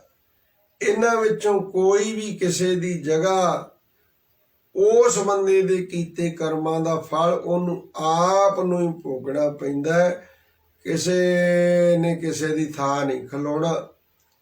ਕਿਸੇ ਦੇ ਪਾਪ ਜਾਂ ਪੁੰਨ ਉਹਨਾਂ ਦਾ ਫਲ ਉਹੀ ਭੋਗੇਗਾ ਜਿਹੜਾ ਬੀਜੇਗਾ, ਵੱਢੇਗਾ ਵੀ ਉਹੀ। ਜਿਹਾ ਬੀਜੇ ਸੋ ਲੁਣੇ, ਕਰਮਾ ਸੰਦੜਾ ਖੇਤ। ਸਿਰ ਸਿਰ ਰਿਜ਼ਕ ਸੰਭਾਹੇ, ਠਾਕੁਰ ਕਾਹੇ ਮਨ ਭਉ ਕਰਿਆ। ਸਾਰਿਆਂ ਜੀਵਾਂ ਦੇ ਸਿਰ ਤੇ ਮੱਥੇ ਤੇ ਪਰਮੇਸ਼ਰ ਨੇ ਰਿਜ਼ਕ ਵਾਹ ਦਿੱਤਾ, ਸੰਭਾਹੇ। ਸਾਰਿਆਂ ਜੀਵਾਂ ਦੇ ਸਿਰ ਭਾਵ ਮਸਤਕ ਦੇ ਜਿਸ ਪ੍ਰਕਾਰ ਦਾ ਰੋਜ਼ੀਨਾ ਲਿਖਿਆ ਗਿਆ ਉਹਨੂੰ ਸੰਭਾਲਦਾ ਪਰਮਾਤਮਾ। ਉਹਦੇ ਮਸਤਕ ਦੀ ਲਿਖਤ ਦੇ ਮੁਤਾਬਕ ਮਾਣ ਪ੍ਰਤਿਸ਼ਠਾ, ਰੋਜੀ ਰੋਟੀ, ਪਹਿਨਣ ਖਾਣ ਹੰਡਾਉਣ ਸਾਰਾ ਕੁਛ ਦਿੰਦਾ ਹੈ। ਸਿਰ ਸਿਰ ਰਿਜ਼ਕ ਸੰਭਾਹੇ ਠਾਕੁਰ, ਕਾਹੇ ਮਨ ਭਉ ਕਰਿਆ। ਕਾਹੇ, ਇਹ ਭਾਈ ਤੂੰ ਕਿਉਂ ਮਨਾ ਭਉ ਕਰਦਾ? ਜੋ ਮਸਤਕ ਤੇ ਲਿਖਿਆ ਉਹ ਤੇਰਾ, ਤੈਨੂੰ ਹੀ ਮਿਲਣਾ ਹੈ। ਊੜੈ ਊੜ ਆਵੈ ਸੈ ਕੋਸਾ, ਤਿਸ ਪਾਛੈ ਬਚਰੇ ਸ਼ਰਿਆ। ਅੱਗੇ ਇੱਕ ਉਦਾਹਰਣ ਦੇ ਕੇ ਮਨੁੱਖੀ ਮਨ ਨੂੰ ਹੋਰ ਦ੍ਰਿੜਤਾ ਪੂਰਵਕ ਸਮਝਾਉਂਦੇ ਨੇ ਵੀ ਕੂੰਜਾਂ ਹੁੰਦੀਆਂ ਨੇ ਸੈ ਕੋਸਾਂ ਤੋਂ, ਹਜ਼ਾਰਾਂ ਕੋਹਾਂ ਤੋਂ ਉੱਡ ਉੱਡ ਕੇ ਚੱਲ ਕੇ ਆ ਜਾਂਦੀਆਂ ਸਾਇਬੇਰੀਆ ਤੋਂ। ਜਦੋਂ ਕਿ ਆਉਣ ਤੋਂ ਪਹਿਲਾਂ ਅੰਡੇ ਦੇ ਆਉਂਦੀਆਂ ਨੇ ਤੇ ਅੰਡੇ ਦੇ ਕਰਕੇ ਆ ਕੇ ਇੱਧਰ ਪੰਜਾਬ ਦੇ ਹਰੀਕੇ ਖੇਤਰ ਦੇ ਵਿੱਚ ਜਿੱਥੇ ਵੱਡੀਆਂ ਝੀਲਾਂ ਨੇ, ਇੱਧਰ ਨੰਗਲ ਡੈਮ ਦੀ ਝੀਲ, ਖਾਸ ਕਰਕੇ ਹਰੀਕੇ ਪੱਤਣ, ਇਹ ਬੜਾ ਮਹਿਫੂਜ਼ ਏਰੀਆ ਉਹਨਾਂ ਦੇ ਵਾਸਤੇ। ਊੜੇ ਊੜ ਆਵੈ ਸੈ ਕੋਸਾ, ਕੋਸਾ ਤੋਂ ਭਾਵ ਕੋਹਾਂ ਤੋਂ, ਹਜ਼ਾਰਾਂ ਕੋਹਾਂ ਤੋਂ ਉੱਡ ਕੇ ਆ ਜਾਂਦੀਆਂ ਨੇ। ਤਿਸ ਪਾਛੈ ਬਚਰੇ ਛਰਿਆ, ਤੇ ਆਪਣੇ ਬੱਚੇ ਪਿੱਛੇ ਛੱਡ ਆਉਂਦੀਆਂ। ਜਿਹੜੇ ਨਿੱਕੇ ਨਿੱਕੇ ਬੱਚੇ ਬੋਟ ਹੁੰਦੇ ਨੇ ਅੰਡਿਆਂ ਚੋਂ ਨਿਕਲੇ, ਉਹ ਪਿੱਛੇ ਛੱਡ ਆਉਂਦੀਆਂ ਨੇ। ਤਿੰਨ ਕਵਣ ਖਿਲਾਵੇ ਕਵਣ ਚੁਗਾਵੇ। ਉਹਨਾਂ ਨੂੰ ਕੌਣ ਖਿਲਾਉਂਦਾ ਜੀ? ਕੌਣ ਉਹਨਾਂ ਨੂੰ ਚੋਗਾ ਮੂੰਹ ਦੇ ਵਿੱਚ ਪਾਉਂਦਾ? ਪਤਾ ਕੀ ਹੁੰਦਾ? ਕੂੰਜ ਜਦੋਂ ਚੋਗਾ ਚੁਗਦੀ ਹੈ ਤੇ ਆਪਣੇ ਬੱਚੇ ਨੂੰ ਸੁਰਤੀ ਦੇ ਵਿੱਚ ਲਿਆਉਂਦੀ ਹੈ। ਸੁਰਤ ਦੇ ਵਿੱਚ ਬੱਚੇ ਨੂੰ ਲਿਆ ਕੇ ਤੇ ਸੁਰਤੀ ਦੇ ਨਾਲ ਹੀ ਉਹਦੇ ਮੂੰਹ ਦੇ ਵਿੱਚ ਚੋਗਾ ਪਾਉਂਦੀ ਹੈ। ਨਗਾ ਭਾਵੇਂ ਉਹ ਆਪਣੇ ਪੇਟ 'ਚ ਜਾਂਦੀ ਹੈ, ਉਦਰ 'ਚ, ਪਰ ਉਹ ਚੋਗਾ ਸੁਰਤ ਕਰਕੇ ਚੋਗਾ ਬੱਚੇ ਦੇ ਮੁਖ ਚਲਿਆ ਜਾਂਦਾ। ਊੜੇ ਊੜ ਆਵੇ ਸਹਿ ਕੋਸਾ ਤਿਸ ਪਾਛੈ ਬਚਰੇ ਛਰਿਆ। ਉਹਨਾਂ ਬੱਚਿਆਂ ਨੂੰ, ਉੱਥੇ ਬੈਠਿਆਂ ਨੂੰ ਸੁਰਤੀ ਦੇ ਨਾਲ ਹੀ ਭੋਜਨ। ਤਿੰਨ ਕਵਣ ਖਿਲਾਵੇ ਕਵਣ ਚੁਗਾਵੇ ਮਨ ਮੈਂ ਸਿਮਰਨ ਕਰਿਆ। ਉਹਨੇ ਚੋਗਾ ਆਪਣੇ ਅੰਦਰ ਲੰਘਾਉਣ ਤੋਂ ਪਹਿਲਾਂ ਇਹ ਫੀਲਿੰਗ ਲਈ ਕਿ ਮੈਂ ਆਪਣੇ ਬੱਚੇ ਦੇ ਮੂੰਹ ਦੇ ਵਿੱਚ ਪਾ ਰਹੀ ਹਾਂ। ਚੇਤੇ 'ਚ ਸਿਮਰਨ, ਸਿਮਰਨ ਨਾਮ ਦਾ ਚੇਤਾ। ਉਹ ਸੁਰਤ ਜਿਹੜੀ ਸੀ ਉਹ ਬੱਚੇ ਨੂੰ ਧਿਆਨ ਵਿੱਚ ਲਿਆ ਕੇ ਉਹਦੇ ਮੁਖ ਵਿੱਚ ਚੇਤੇ ਨਾਲ ਹੀ ਪਾਇਆ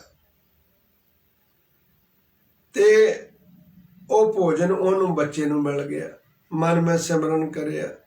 ਸਭ ਨਿਧਾਨ ਦਸ ਅਸ਼ਟ ਸਿਧਾਨ ਠਾਕੁਰ ਕਰ ਤਲ ਧਰਿਆ। ਸਾਰੇ ਨਿਧਾਨ ਖਜ਼ਾਨੇ, 10 ਅਸ਼ਟ ਸਿਧਾਨ, 10 ਤੇ 8 18, 18 ਸਿੱਧੀਆਂ, ਠਾਕੁਰ ਕਰ ਤਲ ਧਰਿਆ। ਹੇ ਜੀਵ, ਠਾਕੁਰ ਨੇ, ਵਾਹਿਗੁਰੂ ਨੇ ਕਰ ਤਲ, ਕਰ ਨਾਮ ਹੁੰਦਾ ਹੱਥ ਦਾ, ਤਲ ਨਾਮ ਹੁੰਦਾ ਤਲੀ ਦਾ। ਤੇਰੇ ਹੱਥ ਦੀ ਤਲੀ ਦੇ ਉੱਤੇ 9 ਨਿਧਾਂ 18 ਸਿੱਧਾਂ, ਸਾਰੇ ਨਿਧਾਨ ਖਜ਼ਾਨੇ ਧਰੇ ਹੋਏ ਨੇ, ਪਰ ਤੇਰੇ ਕੋਲ ਦੇਖਣ ਵਾਲੀ ਅੱਖ ਨਹੀਂ।